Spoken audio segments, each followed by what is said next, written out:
Hi everyone, welcome back to my channel. So from today I'm going to start a series on CRPC. So I'm going to start with two important topic today, that is section 2 and section 26 to 35 of CRPC. So when it's come to the preparation of Assam Judicial Service grade 3 exam, then it's very important we should start our preparation for the prelims as well as for the mains simultaneously. Otherwise after the preliminary exam we do not get much time for the preparation of the mains exam. So here in this video I would like to give you very important information regarding Assam Judicial Service grade 3 preliminary exam, is that now the preliminary exam of Assam Judicial Service is no more qualifying nature, it is competitive. Okay, so this year there was no previous notice from the Guwahati High Court regarding this thing, but if the recent result of 2021, it has cleared that now the preliminary exam is competitive in nature. Okay, so this year, earlier the qualifying marks for Assam Judicial Service grade 3 was 60. Okay, now this year it was 73. Okay, the one who has scored 73, they only got the chance to appear for mains exam. Okay, so this number is not a certain thing, it can go up or it can go down. So whenever you are preparing for some judicial service, try to at least achieve achieve 80, then only you can expect for the appearing in the mains exam. Okay, if you are watching this video for the first time, do subscribe and hit the notification bell so that you get notified for the further updates of this channel. Okay, so today we will discuss section 2 and section 26 to 35. These two sections are very important with regard to the preliminary exam of AJS. Okay, so section 2 and section 26 to 35, you can expect at least one question every year. Okay, like how much sentence a judicial magistrate of first class can pass, and what is the section 2 is defined, section 2A, 2B, like this kind of things will be there. Okay, so if we talk about section 2 of CRPC, it defines the various terms used in the code. Okay, so there are many definitions, many words that are being used inside the code. So that's why section 2, like any other code, any other legislation, so this act also has definition clause in section 2. So section 2 has got total 26 definitions, section 2A to 2Y. Okay, so it's very important you remember each and every definition. So there are many tricks that you find in YouTube how to memorize sections of CRPC, but how I have memorized these things, like I have just tried to memorize the initials. Okay, initials, for example, like 2A. Okay, 2A for B, I just memorize like this. Okay, A for B and B for C and C for C, D for C, like this. Okay, like B stands for bailable offense, C stands for charge, C stands for again cognizable offense, C stands for complaint, and the ABCD, E stands for high court, that is H, E for H, and F for India, like this. Okay, I used to remember like this. So you can also find your own trick to remember these things, but do remember it is very important for the preliminary exam as well as while writing the mains also. This kind of things will be very helpful. And also if you have the complete understanding of the sections of the CRPC, you can think that it will be very easy, the journey will be very easy for you to understand the CRPC and by heart everything about CRPC. So if you are watching this video, then I request you, and if you really want to appear for this exam, then you should memorize these things. Okay, section 2 is very important for CRPC. Okay, so this is a small trick, a small thing that I wanted to share with you with regard to section 2A, but very important. All right, so now coming back to the main point of this video is that we're going to discuss today powers of the court. Okay, so the topic says that powers of the court, that means what, which court has the what power to punish for the punishment. So this is what we are going to discuss in this video. Okay, which court has the what power. Okay, for example, let's try to understand these things.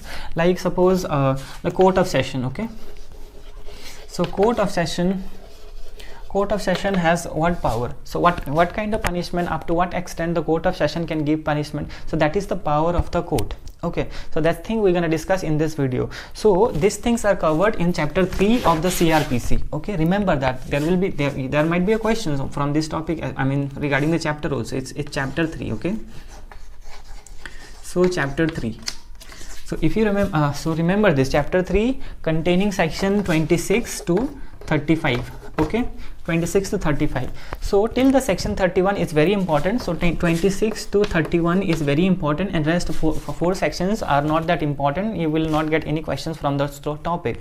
So we will give much importance to this part only, and rest of the things we will also read once in this video. Okay, so do watch this video till the end, and I will try my best to make you understand as well as how you can memorize these things. Okay, so now we will start with section 26. So section 26 gives talks about the offenses triable by courts.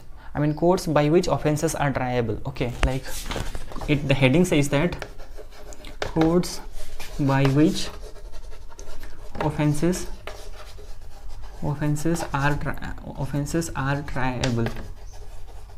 Okay, so triable, that means like which court can entertain. Okay, triable means the entertaining that thing only, right? So courts by which offenses are triable. So section 26 heading says this only. So which court can try the offenses? So section 26 provide total 3 types of court. Okay, number 1, high court, and secondly court of session, that is on the district level, you know it very well. So and thirdly any other court. Okay, any other court which the offenses are triable as mentioned in the first schedule. Okay, so that means first schedule we have to refer this first schedule to see the which offense is falling under which court, whether it is a judicial magistrate court or whether it is a court of session or high court. So we need to refer section first schedule. So first schedule where we will find, so if you see the Bail Act, on the last portion of a Bail Act you will find schedules. So number 1 schedule only contain these things like which offenses are bailable, which offenses are not bailable, and what would be the and which court can try the offenses. Okay, so these things are included in first schedule. So first schedule is also very important. Okay, so you please go through the first schedule and section 2. These 2 things is very important with regard to the CRPC. If you remember 2 things, then it will be very easy. I mean at least 1-2 scores you can confirm. Okay, so these 3 type of courts are mentioned in section 26. So apart from this, also this section says that if the offense is committed under section 376 A, B, C, D till E. So this section deals with the offenses against the women like rape, gang rape, all these things. Okay, so these sections, okay, when the offense are committed under these sections, then as far as practicable, that means as far as possible, that case should be entertained by the courts where a woman is presiding. Okay, where the judge is woman. Okay, so this is what this section 26 talks about. All right, now if we see section 27, then it talks about jurisdiction in case of juveniles. So if the juvenile commits a crime, then which court will be entertaining the case? Okay, which court can try that case? So in that case, section 27 of CRPC gives some idea of it. Okay, so as far as section 27 is concerned, then it says that if the minor have committed, so juveniles, okay, first juvenile means a minor only. Okay, a baby, a child. So juvenile are considered under the age of 16 years. If we refer CRPC section 27, then age of juveniles are 16 years is given. Okay, but if we consider a JJ Act, Juvenile Justice Care and Protection Act 2015, then in this act under section 2 subsection 12, it says that the age of majority is 18 years of age. So after 18 years only the person will be adult, and before then that everyone is child. Okay, so everyone is juvenile as considered in JJ Act 2015. Okay, so however, if we see section 27, then it says that if the minor who has attained the 16 years of age has committed an offense which is punishable by death or life imprisonment, then in that regard the minor will be treated as an adult only. The court will and the case will be tried by the session court only. But with regard to the CJM, with regard to any other offenses which is not punishable by death or life imprisonment, and in that case the offenses will be tried by CJM. Okay, offenses will be, the offenses or the minor would be tried in the CJM court or any other court empowered by this Children's Act 1960. Okay, so these things are given under section 27, and it's very important, remember this thing. Okay, so section 28 of CRPC says that the sentences which the High Court or the judges of the session court make and pass. So this basically talking about the powers of these two courts. Okay, session court and the High Court. So the High Court has the, so number one thing is that the High Court has the power to give any sentence. Okay, any sentence authorized by law, any sentence authorized by law. But with regard to the court of session,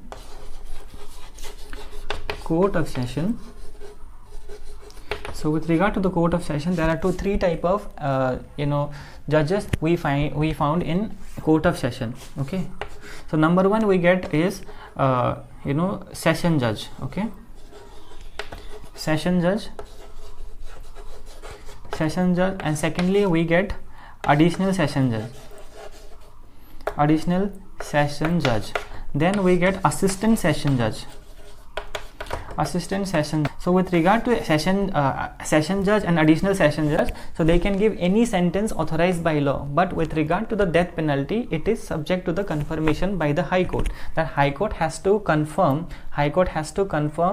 whether they can inflict the death penalty or not. And with regard to the assistant session judge, so assistant session judge also, if you see the words of the Bayer Act, then it says that like assistant session judge also can give any sentence authorized by law, but it cannot give the sentence of death penalty or imprisonment for life or any sentences exceeding 10 years of imprisonment. So basically assistant session judge can give 10 years of imprisonment max. Okay, max 10 years or maximum 10 years of imprisonment can give by the assistant session judge. Okay, he is subordinate to the session and additional session judge. Okay, so this is what section 28 is talking about. So remember these things. Okay, assistant session judge is subordinate to the session judge or additional session judge, and assistant session judge has the 10 years of give sentencing power. Okay, and with regard to the fine, there is no limit. Okay, so if we see section 29, then it talks about sentences which the magistrate may pass. So up to what extent the magistrate can give sentences, so these things is covered under section 29, and from this part only you can expect a question in preliminary exam. Okay, I have seen many questions in many papers, so most at least one question will be there from this portion of CRPC only. So do not get confused. Like as we have just discussed, assistant session judge can give sentence up to 10 years. Okay, not more than that. Alright, so now section 29, it talks about the magistrate's power. So first in the hierarchy, the first comes CJM, right? Chief Judicial Magistrate. So if we see section 29 subsection 1, CJM. So CJM has the power to give any sentence authorized by law, but it cannot give the life imprisonment or death penalty or imprisonment exceeding 7 years. So basically it talks about, so CJM can give punishment up to 7 years imprisonment for 7 years, not more than that. Secondly, JMFC, okay, Judicial Magistrate First Class. Okay, I have written in short form JMFC, Judicial Magistrate First Class. So in the subsection 2, it says the Judicial Magistrate of First Class has the power to give sentence up to 3 years of imprisonment and plus fine up to 10,000 or both. Okay, or both. Okay, so up to 3 years and fine up to 10,000 and both. So this is the jurisdiction or the power of the JMFC.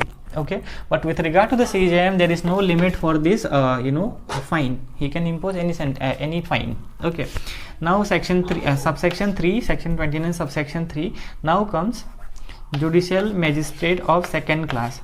So second class has the power to give imprisonment up to 1 year, and he can also impose fine up to 5,000 rupees, 5k.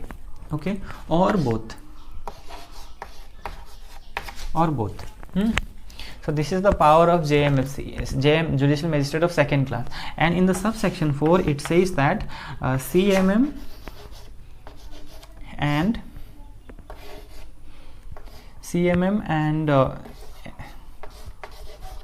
MM. Okay, so Chief Metropolitan Magistrate and Metropolitan Magistrate will have the same power as CJM and JMFC. So CMM is nothing but a JMFC, Judicial Magistrate of first class, appointed in a metropolitan area. That's why it is a CJM. Sorry, CMM.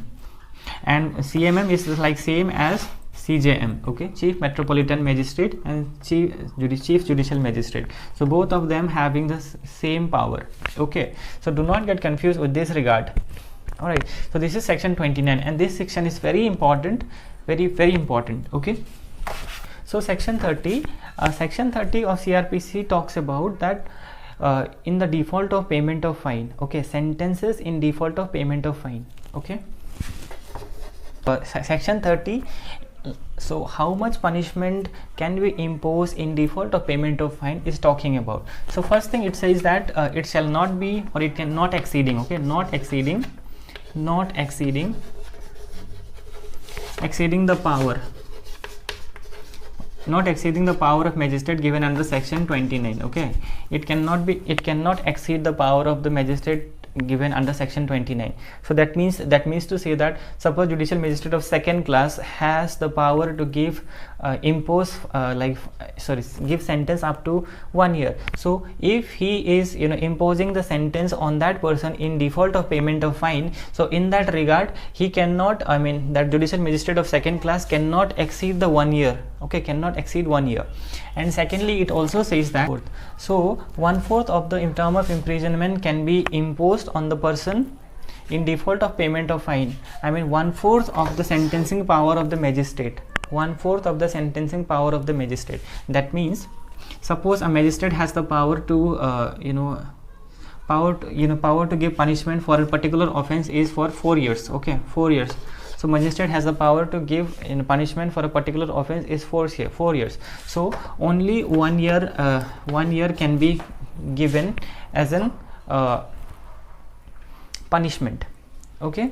Further section 30 says that under subsection 2 this is A and B. Okay, A and B, and subsection 2 for the subsection 2 of section 30, it says that this levy of this extra imprisonment in default of the payment of fine can be in addition to the substantive evidence. Okay, very simple. For example, in a particular offense 3 years of imprisonment plus a fine. Okay, fine is given. So 3 years is a substantive punishment, substantive sentence, and in addition to the for the default of payment of fine, in addition to it, so the person can be given punishment. Okay, so that's what the section 30 is talking about. So now we need to understand, we need to refer this section 65 and section 67 of IPC. If we see section 65 of IPC, then it says that when the punishment is when the punishment for a particular offense is sentence of imprisonment as well as fine is imposed, where in that case if the person fails to pay the fine, he makes the default in payment of fine, so in that case what will happen, like if you take the example of theft, then term of imprisonment 3 years, let's suppose 3 years and plus fine, and the person has already undergone this 3 years of sentence, but he make the default in payment of fine. So section 365 of IPC says that so maximum term of imprisonment is given for a particular offense, 1/4 only be given to the particular person. Okay, so that means that 1/4 of the 3 years would be 9 months, right? So 9 months. So 9 months of imprisonment for the default of payment of fine can be imposed upon that person. So that's what the section 65 says. Okay, and now if we see section 67 of IPC, then section 67 IPC says that like if the offense is punishable with fine only, okay, only fine, no imprisonment, so in that regard it has given some certain calculation on the basis of which the court will decide how much punishment, how much term of imprisonment shall be imposed on that person. Okay, so for example, so it says that like up to 50 rupees, so maximum maximum term of imprisonment can up to 2 months. Okay, up to 2 months. Okay, and from 51 to 100 rupees, then it will be up to 4 months. Okay, and for 101 to above, then it will be 6 months. Okay, so maximum term of imprisonment would be 6 months when the punishment is a fine only for a particular offense. So in that regard, this will be referred. Okay, section 67 of IPC. All right, so this is all about section 30, and now we will see section 31. Then section 31 of CRPC talks about the concurrence and consecutive sentence of an offense. Okay, so it talks about when a person is tried for a several offenses in a single trial, then how his punishment will go. Okay, so that thing is being discussed in section 31. So what I'm trying to say is that, for example, a person has committed a rape. Okay, a person is arrested for the offense of rape. So now, like, rape is followed by many offenses, right? It's a amalgamation of many offenses. Like, for example, we can say a gang rape. Okay, let's suppose that there is a 2 or more persons a gang rape, and also for gang rape is a different different punishment is there, and for the rape there is a different punishment, and plus murder. Okay, so rape plus murder. So for let's take the example that for the rape he has been awarded 7 years of imprisonment, and for murder 10 years of imprisonment. Now how this imprisonment will followed, whether it will go hand in hand, I mean to say concurrently, that means 7 years and 10 years, 7 years will be deducted from the 10 years, or like 7 years plus 10 years. So how it will go? Suppose after the completion of 7 years, then 10 years, then again 10 years. So that kind of sentence will be called as consecutive. Okay, right, one after another. But if we go hand in hand, then it will be concurrent. So it is upon the discretion of the judicial magistrate, court of judicial magistrate, that how this punishment will be followed. Okay, so it's completely up to the discretion of the court. So this is only small thing with regard to section 31. Till here only things are important. Section 26 to 31 only important. So apart from that, rest of the remaining 4 sections, 32, 33, 34 and 35, these 4 sections are not that relevant. You will not find any questions, be it prelims or mains. So these 4 sections are not relevant. Even if you want, you can go through it. So it basically talks about how this power can be conferred, and who will be the successor of the magistrate court, who will decide who will be the successor, or the session court. So these things are given under section 31, so 32, 33, 34 and 35. So these things are, and how the power can be withdrawn. So the very simple things are given, so you can go through once, and that will be sufficient, and you will not get any questions from these sections. So that's all for today. In the next video we will discuss section 6 of CRPC, that is hierarchy of the criminal courts. So thank you so much for watching this video. I'll see you in the next video. Take care.